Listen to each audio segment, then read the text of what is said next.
Have you ever had one of those days where you have so much to do that your brain almost stops? You stare at your to do list, you jump from one thing to another, and you start wondering, what's wrong with me? Because you can't get it together. But overwhelm isn't a sign that you're failing. It might actually be your nervous system trying to protect you.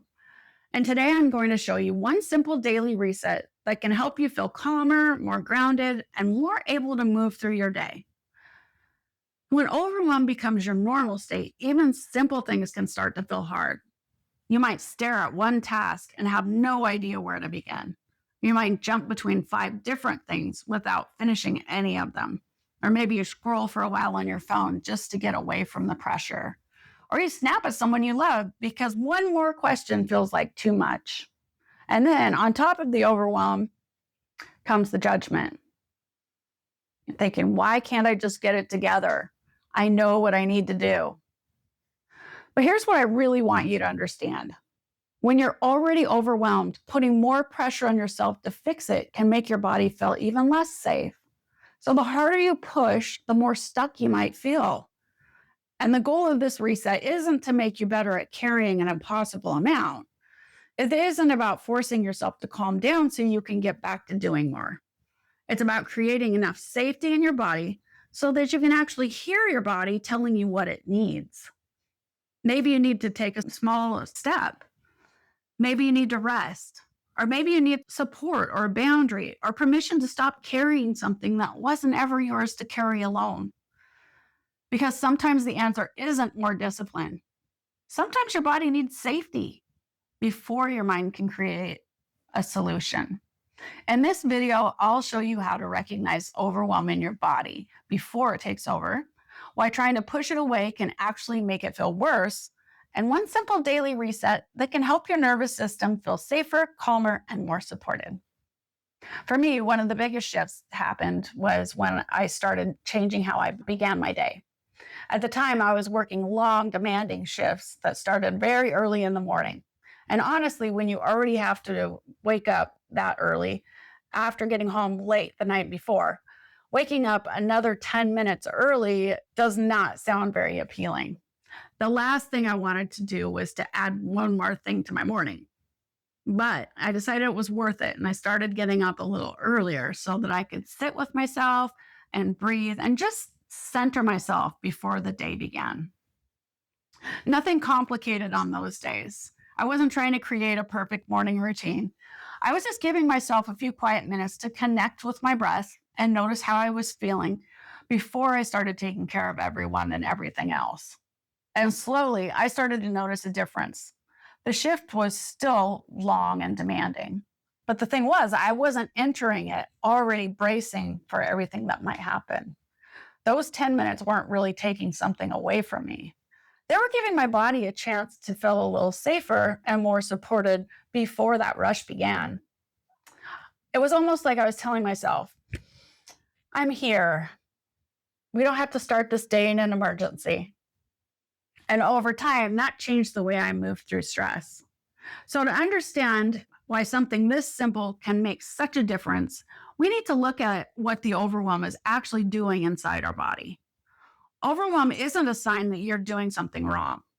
A lot of the time, it's what happens when your body feels like the demands around you are bigger than the support or the amount of energy you have available. And for a lot of women, that load is not only the obvious things. It's not just the appointments, the work, the errands, the to-do list. It's remembering what everyone else needs. It's anticipating what could go wrong, tracking other people's emotions, making decisions all day long, trying not to disappoint anyone, and holding yourself together while you're taking care of everyone else. So when your body starts to feel overwhelmed, it might move into fight or flight, freeze, or even shut down. You might start rushing to control every little detail. You might become irritable or unusually sensitive.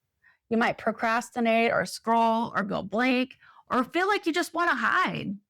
And then it's easy to look at those responses and think, why am I acting like this? But your body might not be working against you. It might be trying to protect you. It might be saying, this feels like too much right now. And this is where the cycle can start. There's too much to do or emotionally hold, so your body feels pressure. Then your thoughts become foggy or frantic. And even simple tasks start to feel harder to complete. Then the self criticism starts, which creates even more pressure in the body. And pretty soon, you're not only dealing with everything you have to do, you're also dealing with the fear that something's wrong with you because you can't do it all. But sometimes your body needs safety before your mind can even access any solutions. And the first step in creating that safety is learning how overwhelm shows up in your body. One of the reasons overwhelm can feel so intense is that we often don't notice it until it's already taken over.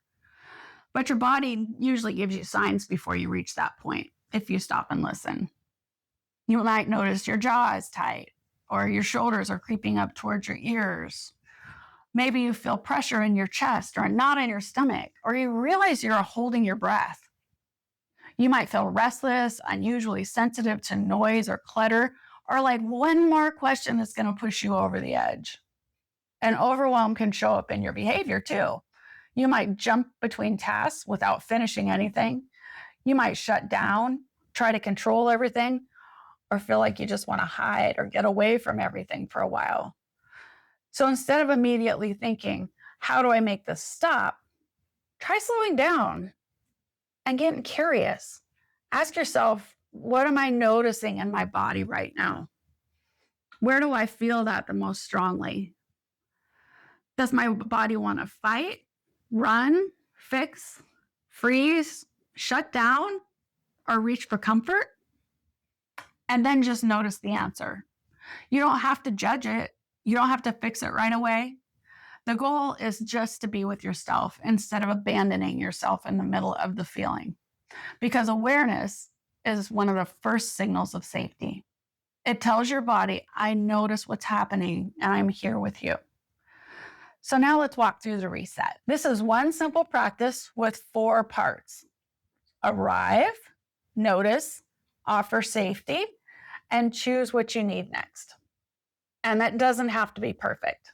You can do this first thing in the morning, during a break, sitting in your car before you walk in the house, or any time that you realize you've been moving through the day without really being connected to yourself. So first, just arrive and just put your feet on the floor. Notice the chair beneath you. Notice your feet on the floor. Take a moment to look around the room and notice a few things that you see. And just let your body register where you are. You're not trying to force yourself to relax. You're just gently reminding your nervous system, I'm here. This is where I am. And then notice before changing your breath or trying to feel better. Just become curious about what is already happening. Is your jaw tight? Are your shoulders tense? Is there pressure in your chest or a heaviness in your stomach? Maybe your thoughts are racing or your body feels like it's bracing for everything you need to do. Try naming it simply without judging it. Just like there's pressure in my chest or my body feels tense. A part of me is afraid that I'm not going to be able to keep up. And notice the difference between saying, I'm a mess, and saying, I'm noticing I feel overwhelmed in my body. One creates judgment and the other offers safety. Let your breath slow down gently without forcing it. You might place a hand over your heart or your stomach or wherever your body naturally feels like it wants some support. And as you breathe, you can quietly say something like, this is a lot. It makes sense that I feel overwhelmed.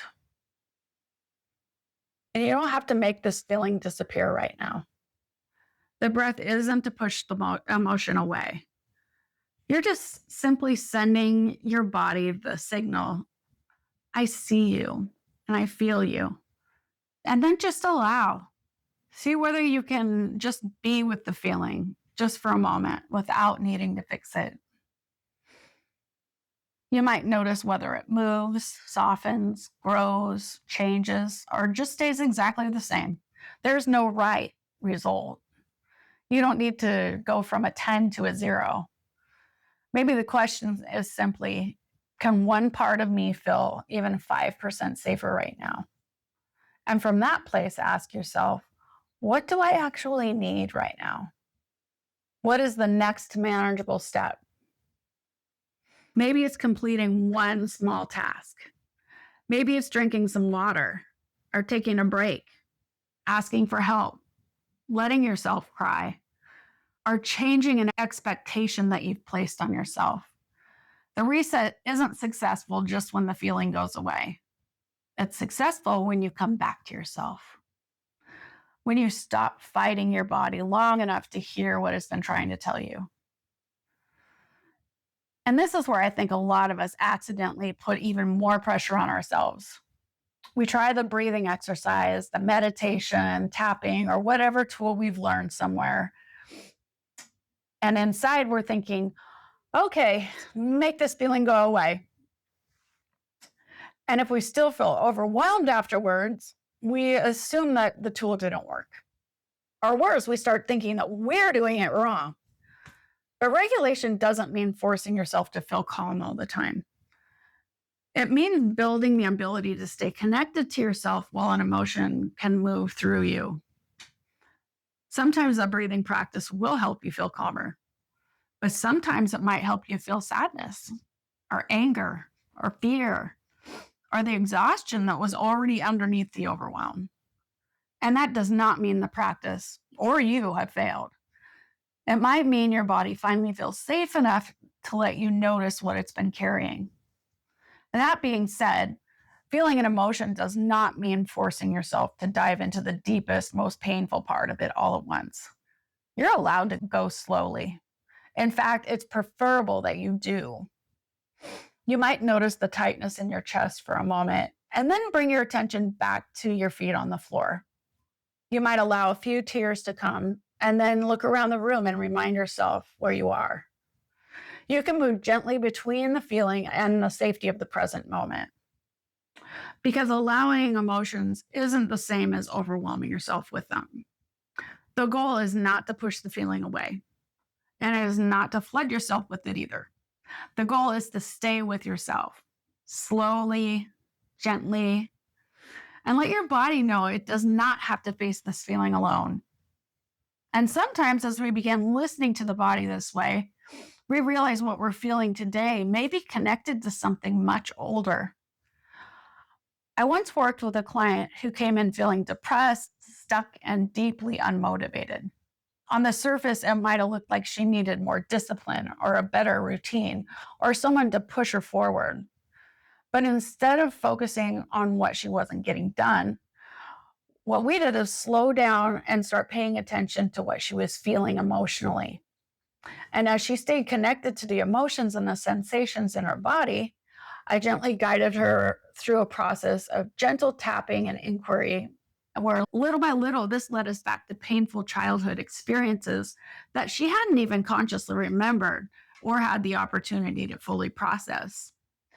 The feelings in her body became a thread that we could gently follow back, allowing her to begin processing what she'd been carrying all along. A heaviness that she was experiencing in the present could lead us back to an earlier moment when she felt that same heaviness. A sense of shutting down might connect with a time when expressing herself didn't feel safe in the past. And as those earlier experiences came to mind, we were able to work with those emotions and the body sensations that were still connected to them. Now, that won't be the root or the case for everyone, and memories that come up should always be approached gently. But for her, those present day sensations became a doorway to feelings and experiences that hadn't ever been acknowledged or processed. And as we gently worked through them and created space for her to feel what she had not felt safe enough to feel at the time, things began to shift. And she started to feel lighter. She became more connected to herself, her body, and her intuition. She began experiencing more joy and forward momentum. And I think what's important here is not that we're trying to force a breakthrough. We're creating enough safety for her body to show us what it had been holding. Now, a 10-minute reset may not solve deep emotional pain all at once, but it can begin rebuilding the relationship with your body that makes deeper healing possible. It teaches your body, I will listen when you speak, and I will not shame you for protecting me, and I will not leave you alone with what you feel. And this is something I think a lot of us forget. We're not meant to be processing everything alone. A lot of women feel like they should be able to calm themselves down, work through every emotion, and heal without needing support from anyone else. But sometimes the most regulating thing for our nervous system is simply being with someone who feels safe, someone who can listen without judging you, someone who does not rush to fix it or minimize it or tell you to look on the bright side, someone who can stay present while you feel what you need to feel. When we feel seen and held in that way, the body might be able to soften. It can become a little easier to access the deeper emotions underneath the overwhelm because we're no longer carrying them completely alone. And this is part of what co regulation means. Sometimes another calm, supportive nervous system helps remind ours you are safe enough to be here. You don't have to do this by yourself. We can begin offering some of that same presence to ourselves through this daily reset, through the breath, through gentle touch, through noticing what's happening in our bodies without judging it, through saying, I'm here with you. But self-regulation doesn't mean that you should never need anyone else.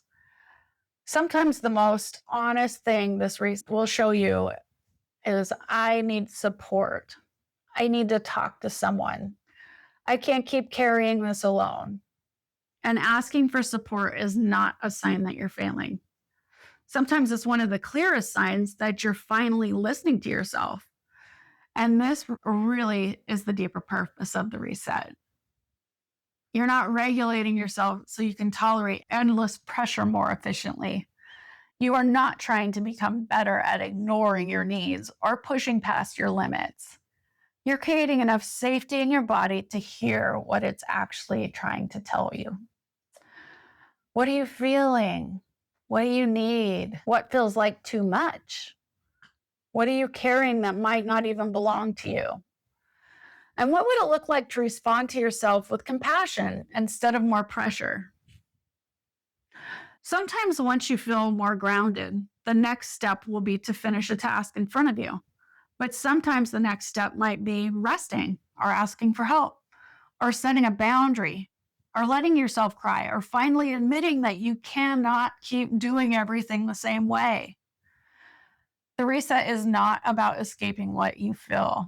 It's about returning to yourself slowly, gently, and creating enough safety to listen. And if you'd like a little more support with that, watch this next video where I'll show you about emotional freedom technique and anxiety next.